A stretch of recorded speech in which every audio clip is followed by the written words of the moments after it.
This is what President Obama said about net neutrality when he was running for office 3 years ago. I will take a backseat to no one in my commitment to network neutrality, because once providers start to privilege some applications or websites over others, then the smaller voices get squeezed out and we all lose. The Internet is perhaps the most open network in history, and we have to keep it that way. That was November 2007. Fast forward to today, and the FCC chair that Obama appointed is leading the vote that could end net neutrality.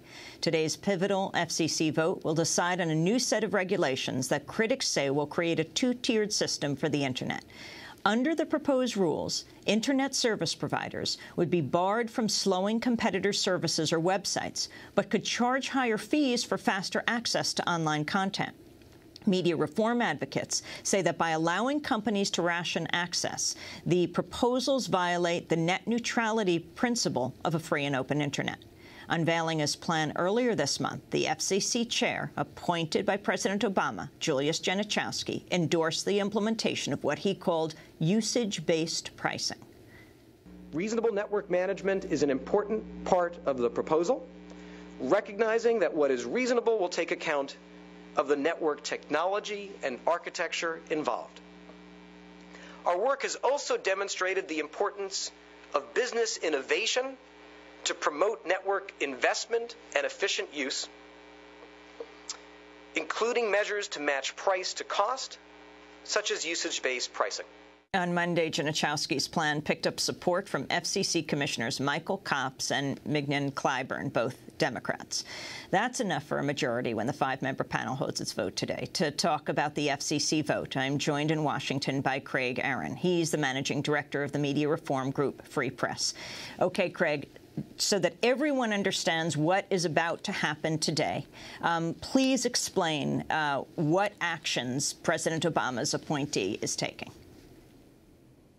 So what the net neutrality, what the FCC is doing today, Amy, is voting on the FCC chairman's proposal for new net neutrality rules. So these will be the new rules of the road that govern the Internet. And unfortunately, these rules simply aren't good enough. They're half net neutrality or fake net neutrality because they wouldn't protect all Internet users. For example, they would not protect wireless networks, so things that you would be prohibited from doing on your home wireline connection that companies couldn't, say, discriminate or favor certain sites over the others, those protections are not extended to the wireless Internet. And unfortunately, this proposal appears to be riddled with loopholes that would open the door to all kinds of future abuses, allowing companies like AT&T, Comcast, Verizon, the big Internet service providers, to decide which websites are going to work, which aren't, and which are going to be able to get special treatment. Of course, that's going to be their own websites and services,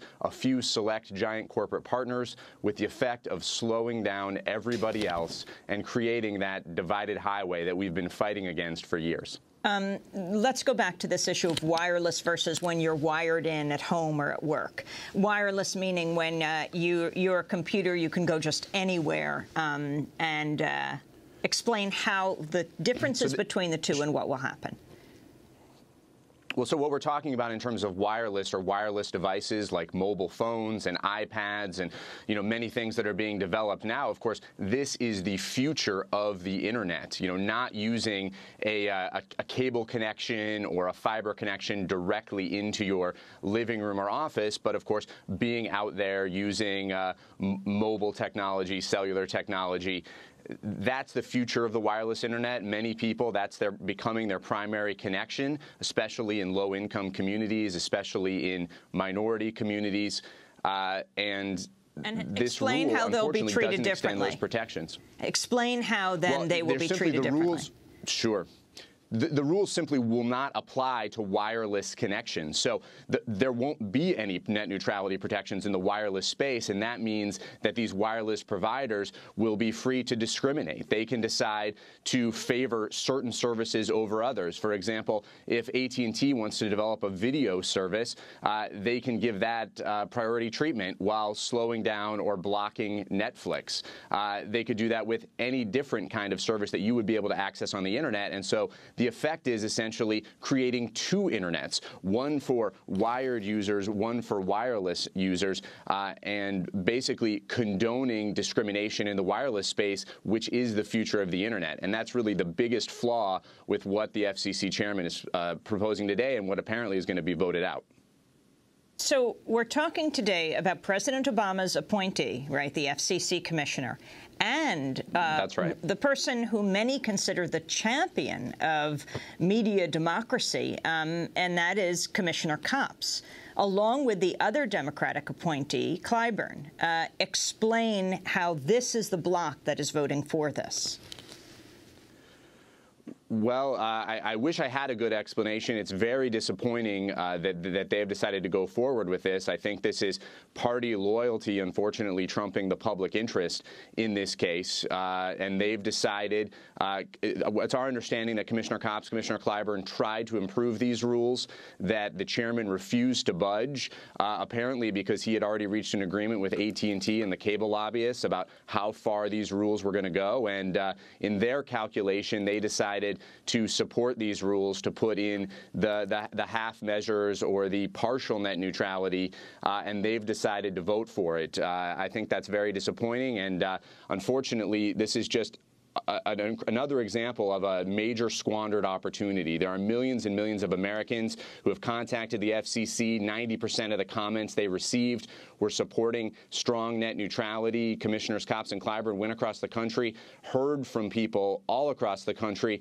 about how important net neutrality is. But unfortunately, this is another example where the Obama administration has, put forward a compromise on a compromise on a compromise and asked the American public to swallow it, while the companies really haven't had to give up very much at all. And that's where we are today.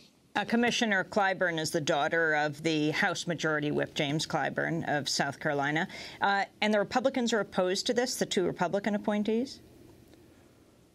Well, that's right. In the strange politics of Washington these days, the Republicans oppose any kind of regulation whatsoever. So they're making all sorts of noise that this is some kind of massive overreach when it couldn't be further from the truth. But this is the game that the big phone and cable companies are playing. They've asked their Republican allies to make a lot of noise, talk about how any kind of regulation is bad, trying to force the FCC chairman and the Democrats on the commission into this really false middle, and trying to portray champions of net neutrality, public interest advocates, as some kind of extremists. Unfortunately, the only thing we're left with here is an extremely disappointing order that won't give the American public the protections they need, that won't give Internet users the protections that they need, and I think really jeopardizes the Internet's continued growth as an unrivaled source of economic innovation, of democratic participation, of free speech. This is a very big step in the wrong direction by the FCC today,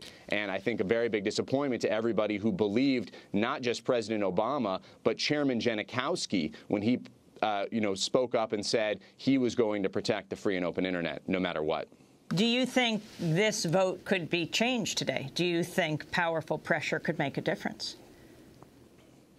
Well, I certainly don't think the fight is far from over, and we'll see what happens on the vote today. All indications are they're going to move forward with these rules, and there's no question the devil will be in the details. So we'll have to look very carefully at what exactly is in these rules, how big are the loopholes, what are perhaps some of the good things like increased transparency that will allow us to expose the bad actions of the phone and cable companies going forward. We'll be exploring and pursuing any legal options that are out there to improve these rules, or if necessary, challenge them. And then we'll begin, starting tomorrow, campaigning to fix these rules, to improve them, to bolster our champions on the Hill, like Senator Al Franken, who have spoken out strongly against what the FCC is doing. And we'll begin that fight to make sure the free and open Internet stays that way. Craig, this is certainly not the end of that fight.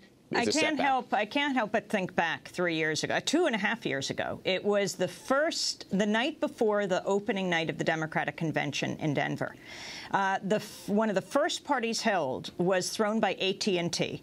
The reporters, could not get in. Delegates were streaming in.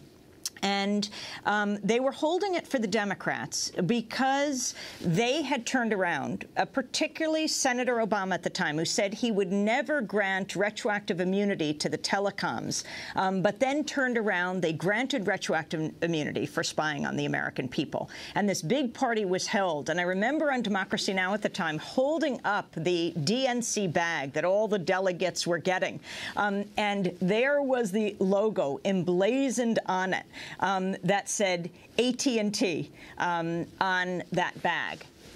Craig Aaron, talk about who profits here and the amount of contributions that are flooding Congress now from the telecom companies.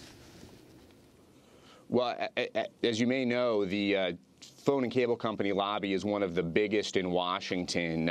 In recent years, they've deployed 500 lobbyists, basically one for every member of Congress, and that's just what they report. AT&T is the biggest campaign giver in the history of campaign giving, as long as we've been tracking it. So they have really entrenched themselves, and Comcast, Verizon, the other big companies are not far behind, and we're really seeing that play out here. Once again, the big, powerful corporate interests using their lobbying clout, using their campaign contributions to undo any threat to their power, to their plans for what they want to do for the future of the Internet. And there's no question that AT&T's fingerprints are all over the FCC's order today. And it seems that the FCC chairman was unwilling to approve this rule because he was afraid that AT&T would walk away. And I guess that tells you everything you need to know. When you read AT&T's positive statement today about what the FCC is doing, that's a very telling statement and a very far cry from what President Obama and Julius Genachowski had promised to do once they get into office. But unfortunately, and this is something we need to change in Washington, that's how it works. You know, when AT&T wants to get together all of their lobbyists, there's no room big enough. They had to rent out a movie theater. People from the public interest who are fighting for the free and open Internet, here in D.C., they can still share a cab. So we have a lot of work to do to undo the power of these big companies and challenge them. We had been very hopeful that the Obama administration was going to take steps in that direction, but it's very clear that we're going to have to go back to the drawing board and really challenge this corporate power at every turn, because we've seen time and time again how damaging it can be to free speech and innovation. And Craig Aaron, I want to thank you very much for being with us, Managing Director of the media reform group Free Press, and end with the quote of Senator Al Franken, who said mobile networks like AT&T and Verizon Wireless will be able to shut off your access to content or applications for any reason. For instance, Verizon could prevent you from accessing Google Maps on your phone, forcing you to use your own mapping program, Verizon Navigator, even if it costs money to use and isn't nearly as good. Those were the words of Senator Al Franken. This is Democracy Now!, democracynow.org, The War and Peace Report. We'll be back.